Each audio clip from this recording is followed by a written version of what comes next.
जय हिंद दोस्तों, आज के इस वीडियो में मैं आप लोगों को लेकर आ चुका हूँ इंटरमीडिएट फाइनल परीक्षा 2025 का जो इतिहास का 40 महत्वपूर्ण प्रश्न। और ये महत्वपूर्ण जो है प्रश्न 2025 के बोर्ड एग्जाम के नए पैटर्न का क्वेश्चन होने वाला है। तो आज हम लोग देखने वाले इतिहास का सेट नंबर 2। अगर आप लोगों ने सेट नंबर 1 नहीं देखा है तो उसको जा करके देख लीजिएगा, लिंक डिस्क्रिप्शन बॉक्स में दे दिया हूँ। तो चलिए हम लोग आज की क्लास की शुरू करते हैं। और ये सारे क्वेश्चन जो मोस्ट वीवीआई होने वाला है 2025 के बोर्ड एग्जाम के लिए, तो आप लोग सारे जो क्वेश्चन को जरूर देखिएगा और वीडियो को लाइक करके चैनल को सब्सक्राइब जरूर कर दीजिएगा। तो चलिए हम लोग बिना देरी के अपने क्लास की शुरुआत करते हैं। तो पहला क्वेश्चन क्या कर रहा है, सुमेर अभिलेख में नाविकों का देश कौन था। सुमेर अभिलेख में जो है नाविकों का देश कौन था। यहाँ पर 1 नंबर क्वेश्चन होगा, मिस्टेक से 3 नंबर हो गया। तो एक का जो राइट आंसर हो जाएगा आपका मेलुहा। मेलुहा जो है सुमेर लेख में नाविकों का देश था। दूसरा देखते हैं, तौलने की इकाई में सिंधु वासी किस अंक का प्रयोग करते थे। तौलने की इकाई में सिंधु वासी किस अंक का प्रयोग करते थे। तो 2 का जो हो जाएगा आपका 4 अंक, सॉरी यहाँ पर अंक नहीं, अंक होगा, 4 अंक का प्रयोग करते थे। चन्हू दरो उत्पादन केंद्र था। चन्हू दरो जो है किसका उत्पादन केंद्र था। तो 3 का जो बी नंबर ऑप्शन हो जाएगा मनका। मनका का जो उत्पादन केंद्र हो जाएगा, 3 का बी नंबर ऑप्शन राइट हो जाएगा। 4 नंबर देखते हैं, अशोक का शासन काल क्या है। अशोक का जो शासन काल है कब से कब तक है। तो अशोक का जो शासन काल है ये है 269 से 232 ईसा पूर्व में। 4 का बी नंबर ऑप्शन सही हो जाएगा। चलिए 5 नंबर देखते हैं, अशोक के अभिलेख सर्वप्रथम पढ़ा गया। अशोक के अभिलेख जो सर्वप्रथम कब पढ़ा गया था। तो ये जो 1837 ईस्वी में सबसे पहले पढ़ा गया था अशोक के अभिलेख को। मुद्रा राक्षस के लेखक कौन है। मुद्रा राक्षस के लेखक जो है आपका विशाखा दत्त हो जाएगा। ऑप्शन नंबर डी 6 का राइट आंसर हो जाएगा। नेक्स्ट क्वेश्चन देखते हैं, अंग जनपद की राजधानी कहाँ थी। अंग जनपद का राजधानी कहाँ है। तो ये जो आपको हो जाएगा चंपा। आप लोग को बताते चलेगा कि कितना क्वेश्चन जो पहले से याद था और कौन से क्वेश्चन जो आपको नए नए क्वेश्चन देखने को मिलता है। चलिए द्विज के अंतर्गत कौन कौन है। द्विज के अंतर्गत जो है कौन कौन आ जाएगा। तो ये जगह प्रथम 3 वर्ण हो जाएगा द्विज के अंतर्गत।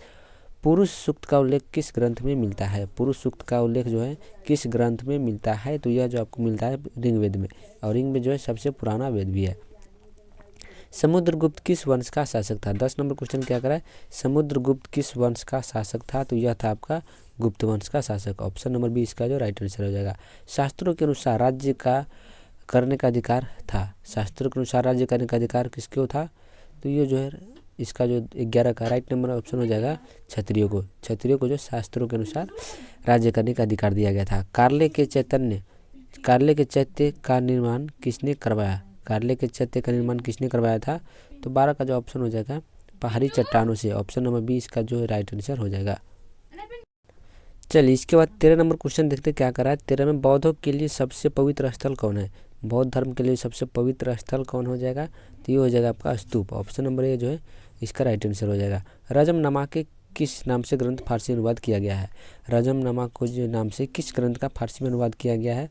तो इसको किया गया है महाभारत को। ऑप्शन नंबर बी यानी ब इसका जो राइट आंसर हो जाएगा। 15 नंबर देखते क्या कर रहा है, गुलबदन बेगम किसके आग्रह पर हुमायूंनामा लिखा था। गुलबदन बेगम ने किस पुस्तक को लिखा था, हुमायूंनामा को। और किसके आग्रह पर लिखा था। यह लिखा था आपका अकबर के आग्रह पर। ऑप्शन नंबर ए इसका राइट आंसर हो जाएगा। विजयनगर राज्य की स्थापना कब की गई थी। विजयनगर राज्य की जो स्थापना की गई थी, यह की गई थी 1336 में। किसने किया था, हरिहर और बुक्का ने। विजयनगर का महानतम शासक कौन था। विजयनगर का जो सबसे महानतम शासक था वो था कृष्णदेव राय। ऑप्शन नंबर बी जो इसका 17 का करेक्ट आंसर हो जाएगा। चलिए नेक्स्ट क्वेश्चन देखते हैं, आप लोग टेस्ट की तरह इसको बनाते भी चलिएगा। अबुल फजल कृत आईन अकबरी में किस शासक का वर्णन है। अबुल फजल के द्वारा लिखा गया आईन अकबरी में किस शासक का वर्णन किया गया है। तो इसमें जो आपको किया गया है अकबर का। ऑप्शन नंबर बी जो इसका राइट आंसर हो जाएगा। अकबरनामा एवं आईन अकबरी के अनुवादक कौन थे। अकबरनामा एवं आईन अकबरी के अनुवादक कौन थे। तो इसका जो अनुवादक थे तो ये हो जाएगा आपका इनमें से सभी 19 का D number option right answer हो जाएगा। राजकुमार दारा का संबंध किससे था। राजकुमार दारा का संबंध किससे था। तो इसका जो ऑप्शन हो जाएगा कादरी। ऑप्शन नंबर इसका जो है सी राइट आंसर हो जाएगा 20 नंबर का। चलिए आप लोग बैकग्राउंड साउंड को थोड़ा इग्नोर कीजिएगा। सूफी मत की फिरदौसी शाखा निम्न में से कहाँ सबसे अधिक पनपी थी। सूफी मत की फिरदौसी शाखा जो ये था आपका बिहार में। इब्न बतूता किस देश के यात्री था। इब्न बतूता जो है किस देश के यात्री था। तो 22 का जो हो जाएगा ऑप्शन नंबर मोरक्को, इसका राइट आंसर हो जाएगा। चलिए 23 नंबर क्वेश्चन देखते हैं क्या कर रहा है। मध्ययुगीन यात्रियों का सरताज किस यात्री को कहा जाता है? मध्ययुगीन यात्रियों का सरताज किस यात्री को कहा जाता है? तो ये कहा जाता है आपको मार्को पोलो को। ऑप्शन नंबर जो इसका ब राइट आंसर हो जाएगा। हुमायूं के दरबार में कौन अफ्रीकी यात्री भारत आया था? हुमायूं के दरबार में कौन अफ्रीकी यात्री जो है भारत में आया? तो भारत में आया था इनमें से कोई नहीं, ऑप्शन में इसमें से कोई नहीं हो जाएगा। तुजुक ए जहांगीरी की रचना किसने किया था? तुजुक ए जहांगीरी की रचना किया था जहांगीर ने, यहाँ पर छूट गया, जहांगीर ने हो जाएगा। अकबर का वजीर कौन था?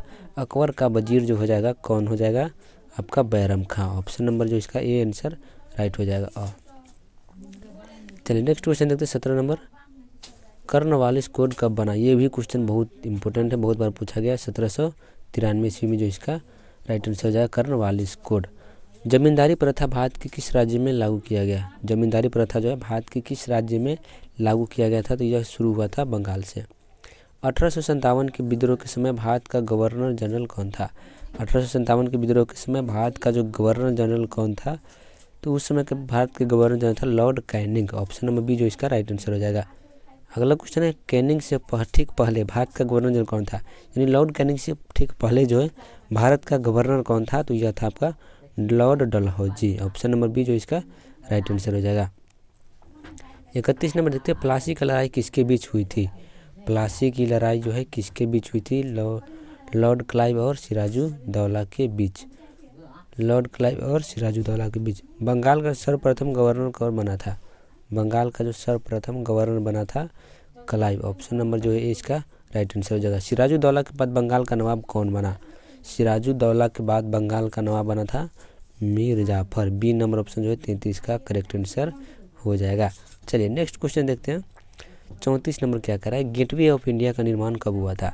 गेटवे ऑफ इंडिया का जो निर्माण हुआ था 1911 जो इसका राइट आंसर हो जाएगा गेटवे ऑफ इंडिया की। और ये कहाँ स्थित है? ये आपको मुंबई में स्थित हो जाएगा। गांधी जी ने अहमदाबाद से दांडी यात्रा किस लिए किया था? गांधी जी ने अहमदाबाद से दांडी यात्रा किस लिए किया था?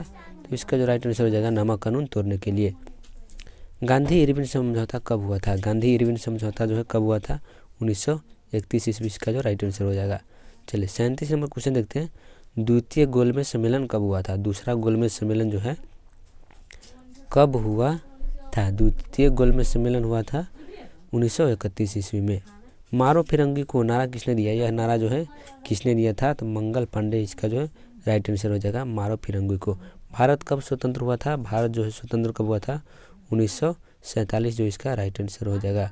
भारत कब स्वतंत्र हुआ? 1947 में। स्वतंत्र भारत का अंतिम गवर्नर जनरल कौन था? स्वतंत्र भारत का अंतिम गवर्नर जनरल कौन था?